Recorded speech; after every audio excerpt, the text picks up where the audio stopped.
First of all, I'd like to thank Father Mike for taking the time out of your day to speak on my son's behalf. Since you're almost as old as I am, it was obvious that I'm older. I don't think so. This is not your first rodeo. But having said that, this may be a different type of rodeo.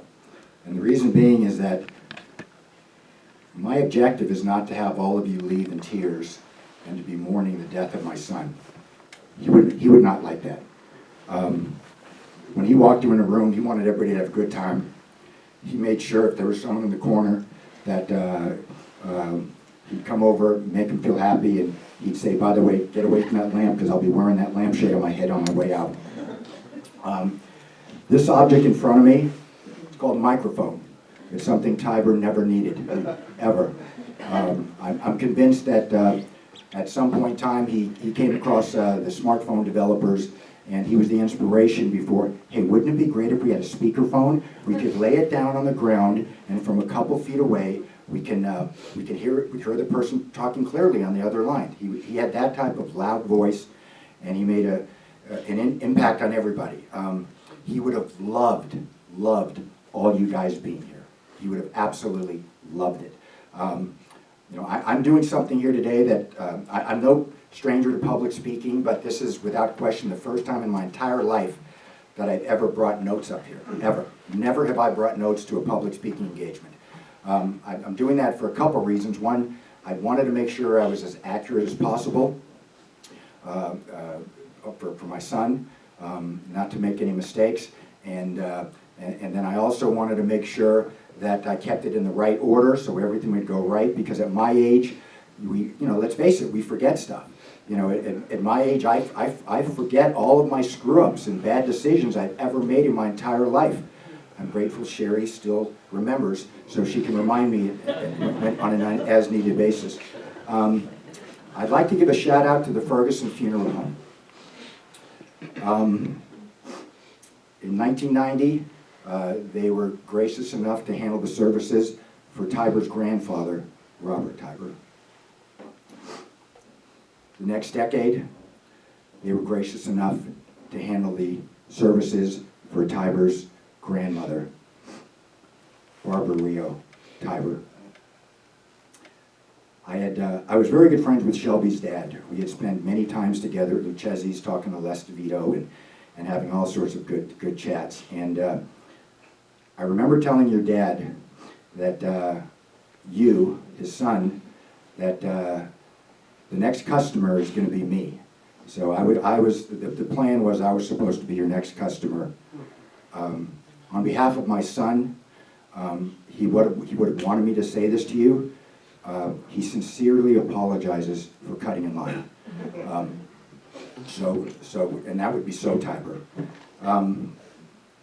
I'd like to apologize to Father Mike in advance.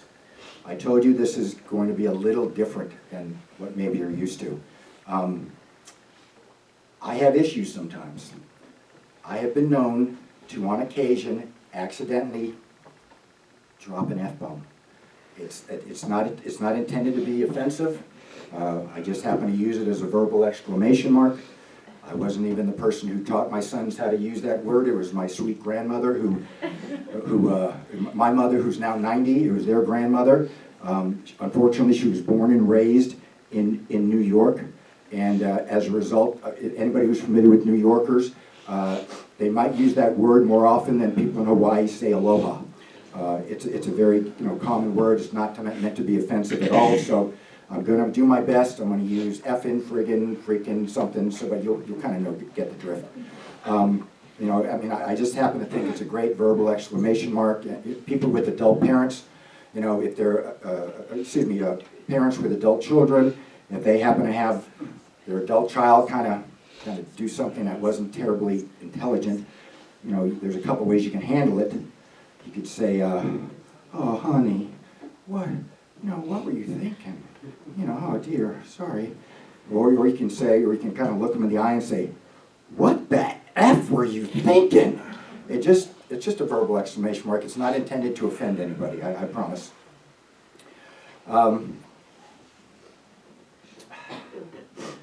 everybody is different. Tyber certainly was different. In this entire world, no two people are exactly alike. Even identical twins have different fingerprints. My two sons were different. They had different areas where they grew in that was different. Tyber, on one hand, started talking loudly at 9 months of age. He was a very slow walker because he would just tell everybody, pick him up, take him, so why bother having to learn how to walk? So he was always very slow to walk. My youngest son, Bo, his brother, on the other hand, was an amazingly slow talker, very slow to talk. But on the other hand, he was walking immediately. And I honestly think Tyber was a big impact on that childhood development. In his ability, in Bo's inability to start talking quickly, it's, I mean, let's face it, how in the world was he going to get a word in edgewise with Tyber? It just wasn't going to happen. I mean, seriously, it's like, can you imagine going through life not being able to get a word in edgewise? Well, then again, most of you people have been married, guys have been married, so you know what Bo was going through. You know, and then I'm thinking he was a quick walker, only because he said, I got to move as quickly as possible to get to the other room to get away from Tyber's voice. So I think Tyber had a big impact on Bo's development.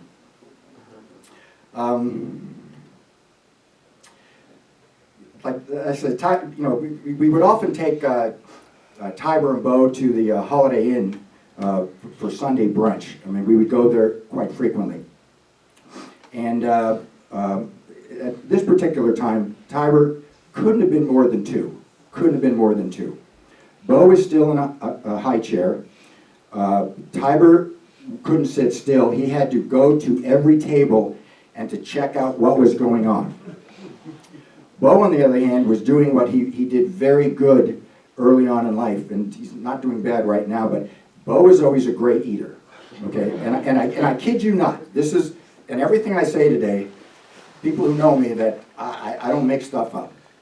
Do you know how people, you know, always keep track, oh, you know, my newborn, they just started talking. They said their first words. They said dada. They said mama.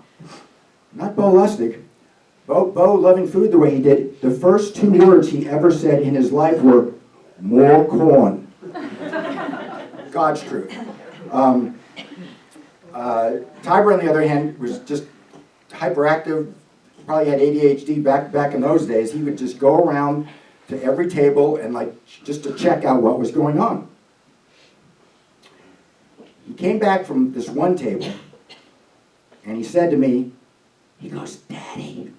I go, what, Tyber? He goes, there's a girl baby over there. First, like, probably girl baby he'd ever seen, because he just saw his brother. I go, okay, it happens, one of those things. I find out a little while later that girl baby was Jessica Young. The same Jessica Young that when I needed someone to take me down to Tyber's apartment to get his car and bring it back, she took a day off work to take me down. She didn't have to do it. I'm forever grateful. That said, we had to drive down 35 miles in bumper-to-bumper traffic in a rare driving rainstorm in California, and I must tell you, it was the most terrifying moments of my life. She was asking me, she goes, well, do you think I need a new car? I said, well, you know, I said, if you choose to get a new car, I don't know if this is possible as an option, but you know, it would be great if you had a second set of windshield wipers that worked on the inside. Because conceptually, you kind of want to keep it a little clearer so we can see where we're moving forward. So that was the only thing I said. And then I wanted to relay that story to everybody in the room, and a lot of you are friends of Jessica. And you know, she often asks me for advice, and she might do the same to you, but if she's ever looking for a side gig, tell her right away to rule out being an Uber driver. That's no shot. So she came down with me to Tyber's apartment. I showed it around. She was actually shocked as I was at how clean it was. because I'd always been on Tyber's case. I go, how can you just, oh God, not keep things neat? And she said, she was so nice to offer, she said, Jay, would you like me to come down later and help you empty out the apartment? I said, Jessica, I got this. This is not a big deal. I'll take care of this. Well, strangely enough, she didn't listen to me, so what else is new? So she said, well, he doesn't know what he's talking about. He's old. I'm going to make a call, and I'm going to call Travis Scott. I want to see if he can make some time to help me help Tyber's dad move out of the apartment. Now, Travis Scott has been a long time very good friend of Tyber. He doesn't even know what I'm about to say, but Tyber would call me up for advice sometimes. He'd tell me what's going on. He'd tell me I got a problem with this, I got a problem with that.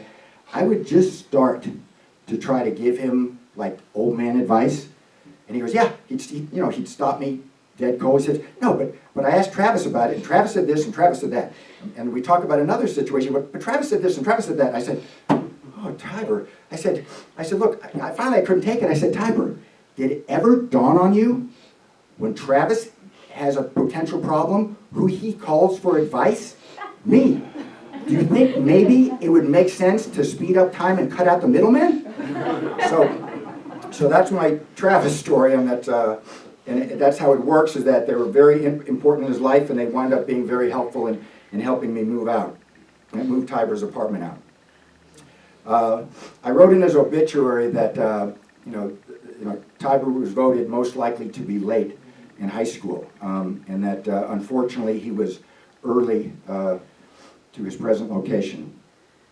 He was also early for something else. Tyber was born 3.5 months premature, and it was a very scary situation. And the more I think about it, I think he did it on purpose, because he was born 3.5 weeks early on October 9th, and had he gone to full term, he would have had to share, like, within a few days of my own birthday.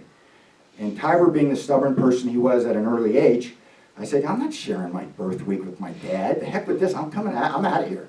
So he arrived on this earth 3.5 weeks early at a whopping 5.5 pounds.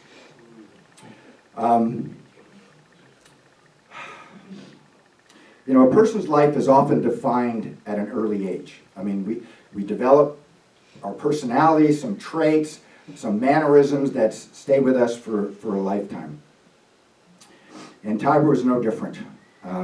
Anybody who's known Tyber, and I've been here the last day and today, and they always have a Tyber story to tell me, and they're very consistent. And I'm going to start with just a few stories. It's not to make anybody sad, but I want to just give you an idea of just the consistency in Tyber's personality throughout his whole life. There's a time at an early age, I'm going to guess he was might not have been 2 yet.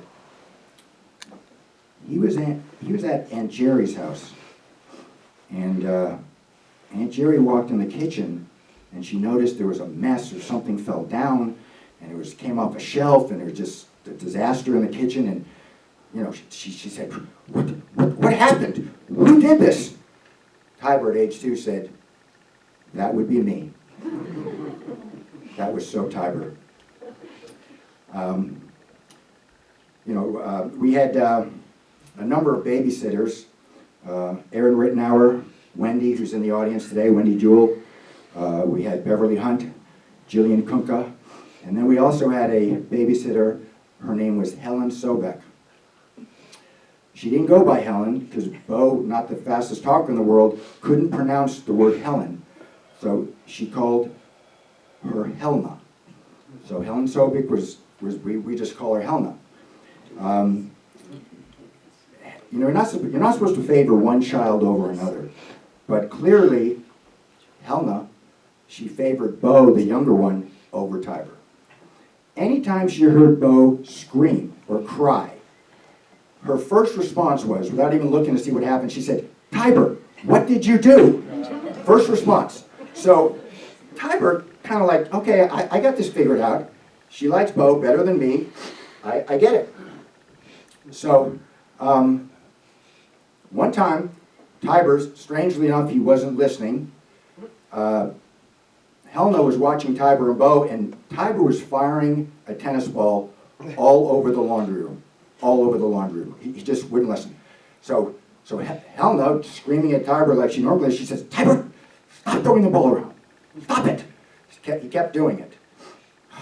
"Tyber, please give me the ball." Kept doing it. Finally she said, "Tyber, give it to me!" He wound up, fired the tennis ball, hit her dead in the forehead. Emma Starr knocked her out. He had a strong arm even in those days. And that was so Tyber. Another time, another Helena story, he didn't like her. I came back, or Sherry and I came back from somewhere, and Helena's outside.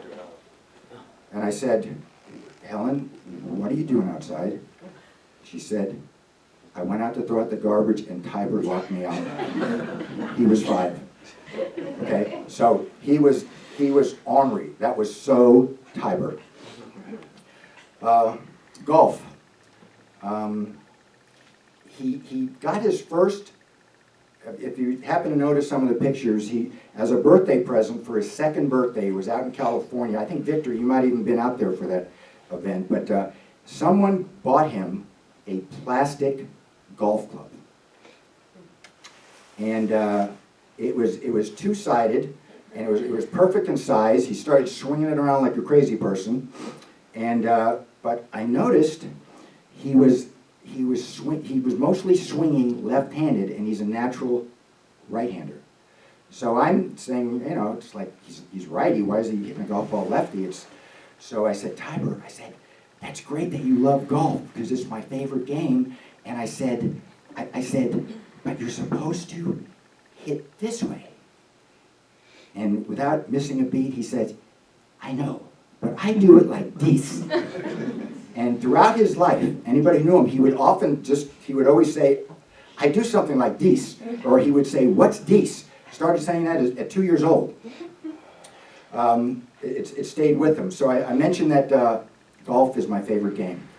And I tried to teach my kids the game at an early age, and people say, well, why is golf your favorite game? And I say, golf is the greatest game in the world for one reason. That separates itself from every sport that is played. It's the only sport that you're supposed to call penalties on yourself. Every other sport, people are looking for an edge.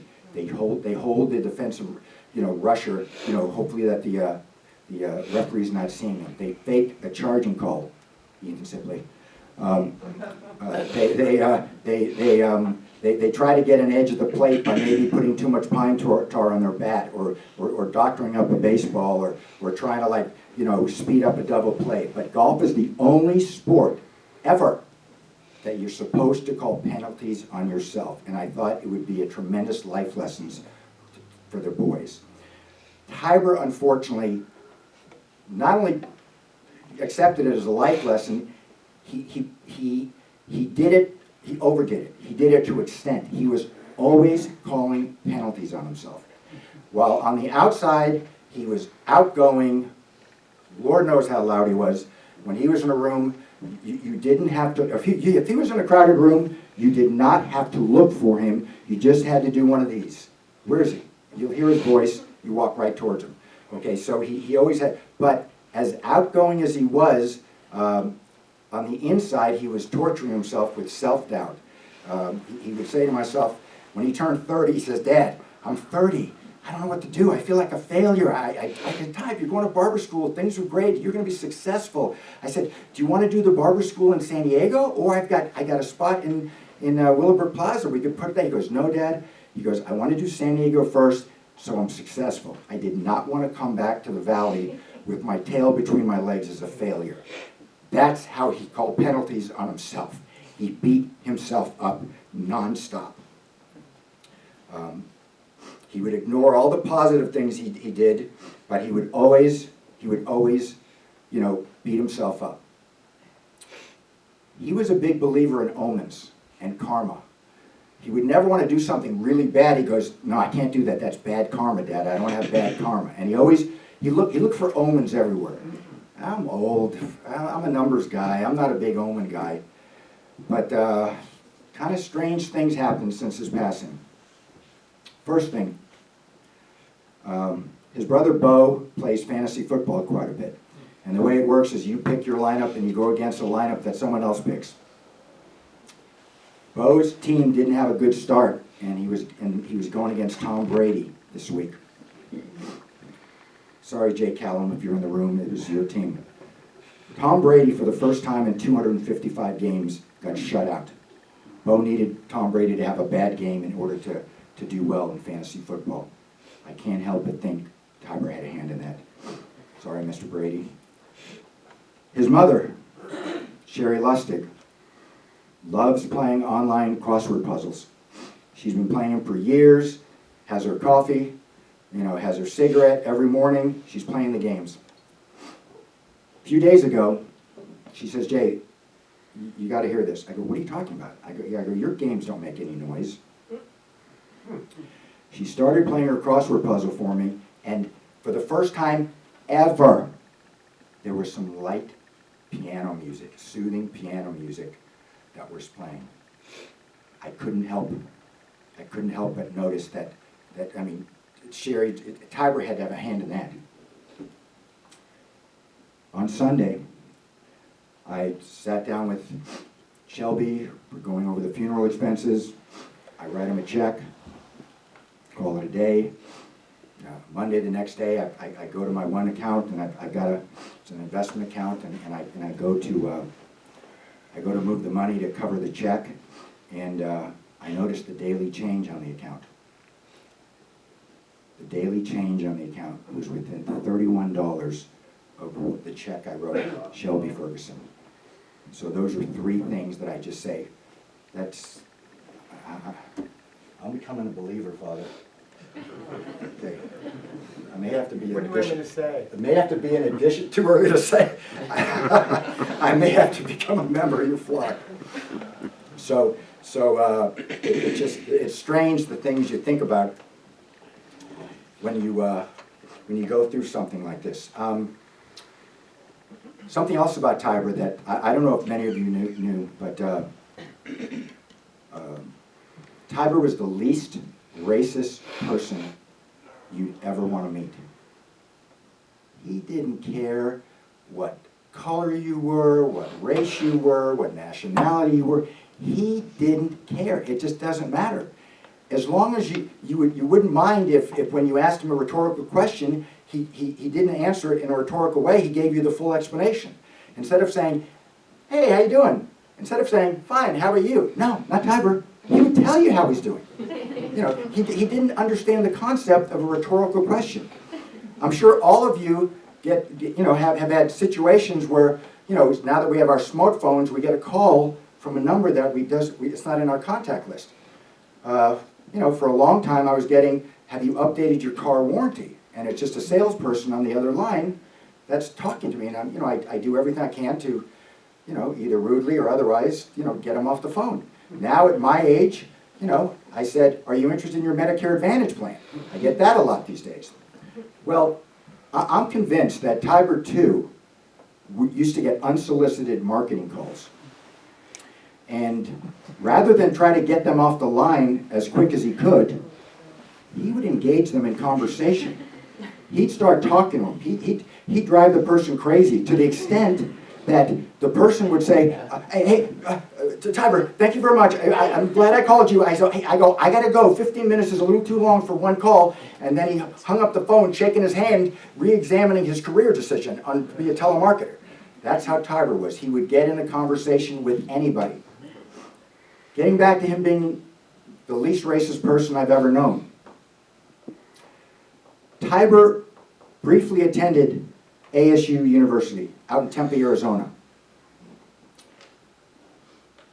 The operative word is briefly. The word attended I'm using very loosely. So in any event, he's having he's in the dorm.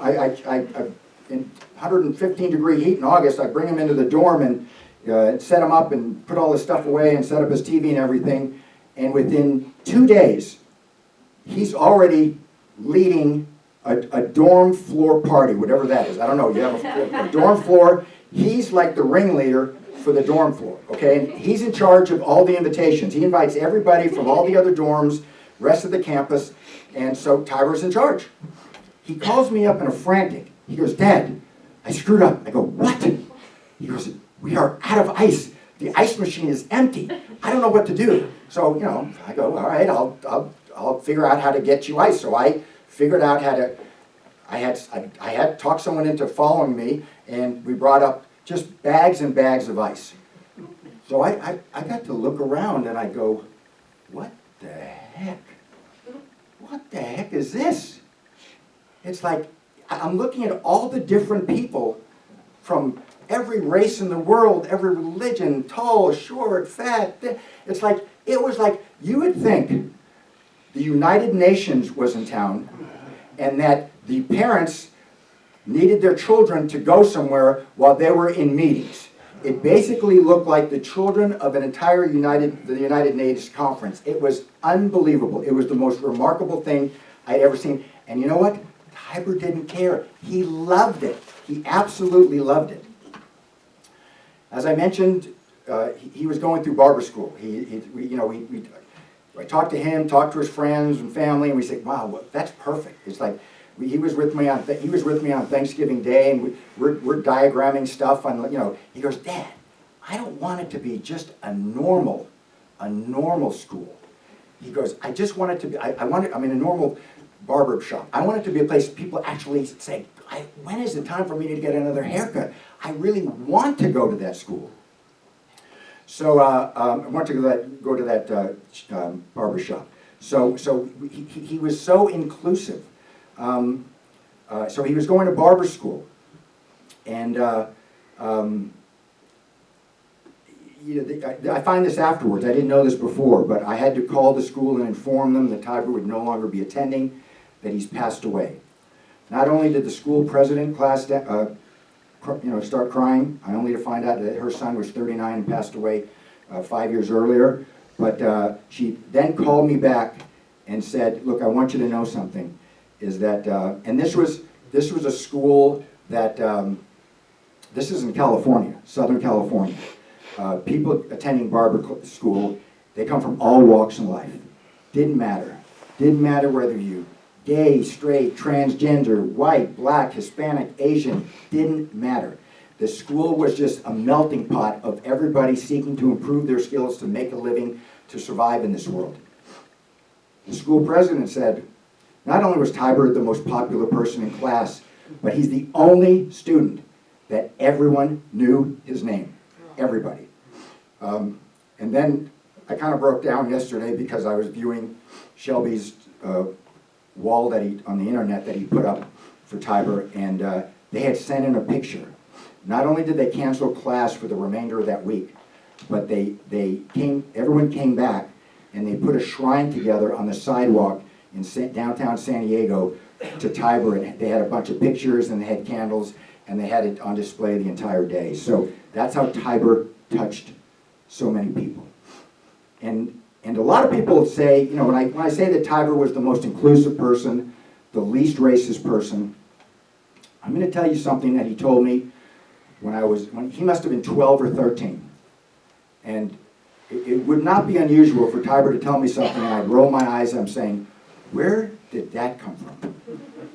So, like I said, he might have been 12 or 13. He was in the car with me and he said, "Dad," I said, "What, Tyber?" He goes, "I wish I was born black." I go, "What?" I said, "What would make you say that?" He goes, "Well, no, I don't mean any offense, but white people are kind of dull and boring, and black people have so much swag." I don't know what the hell swag was, but it's like, that's how he thought. He related more. He goes, "I got more swag. I should have been born black." That's how he took not being racist to another level. I'm going to start winding up here. A lot of you might have seen this picture right here and said, "Well, what's that all about? What is the deal with that picture?" Tyber was a bartender at Slider City Grill up until 2014. He had just celebrated his 23rd birthday party in 2014, and while he was tending bar at Sliders, he would get very aggravated because everybody who would come in the place going, "Did anybody tell you look just like your dad? Did anybody tell you just like your dad?" He was so annoyed with this because I can assure you, he did not think someone saying he looks like a 60-year-old, he took it as a compliment. He did not take it as a compliment.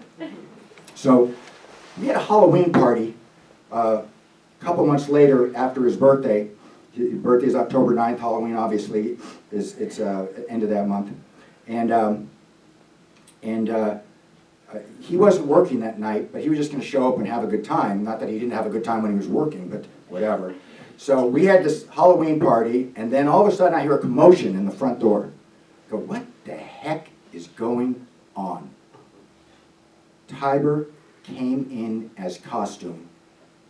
His costume was dressed as me. I think he had Dustin and Bo spray his hair gray, and he wore a shirt that said, "No specials," because I was always saying, everything's special. We don't need to have specials. Everything on the menu is special. So he came in looking like that with his hair sprayed gray and a shirt. Surprisingly, he was in all black. What a shocker. So Brian Hughes got very upset with me because at the end of the evening, I did not give first prize to Tyber. That was the first time he's ever been upset with me because I didn't do that. So that's kind of it, and that was so Tyber.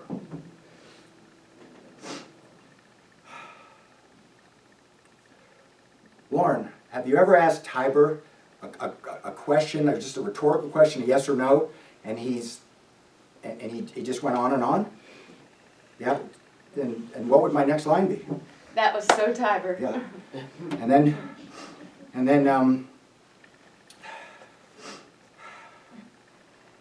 then the next time you run into somebody in a room and they're being unnecessarily loud, what should you say? Attendees? That's so Tyber. And if your friends are posting online and they post something totally inappropriate, shouldn't be there, what should your reply be? That's so Tyber. So you can honor Tyber and always remember him by just, in those three instances, you say, that's so Tyber. Is Ethan here, please? Ethan, could you please come up? Bo, could you please come up? Oh, man. What's this smell?